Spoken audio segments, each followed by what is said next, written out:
রাত্রে করে আসলাম, একটা রিপোর্ট দেখলাম। অনেকগুলাই অনলাইন পত্রিকা আসতেছে, অনলাইন টিভি চ্যানেলগুলোও ফটোকার্ড আকারে দিচ্ছে।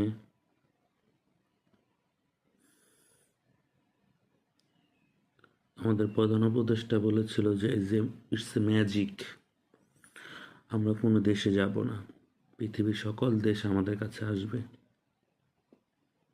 কি সুন্দর ম্যাজিক! এখন উত্তর কোরিয়া আর ফিলিস্তিন যুদ্ধ বিধ্বস্ত একটা দেশ। উত্তর কোরিয়া সারা পৃথিবীর থেকে বিচ্ছিন্ন, তাদের পরে এলো আমাদের পাসপোর্টের অবস্থান।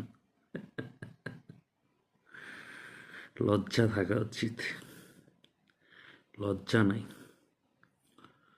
লজ্জা থাকলে চেয়ার ছেড়ে দিতেন, লজ্জা নাই, কোনো লজ্জা নাই। আপনাদের লজ্জা নষ্ট হয়ে গেছে, সম্মান নাই, মানুষের পেটে খাবার নেই, মানুষের হাতে কাজ নাই, ইনকাম নাই, বেকারত্ব। আপনাদের লজ্জা থাকা উচিত।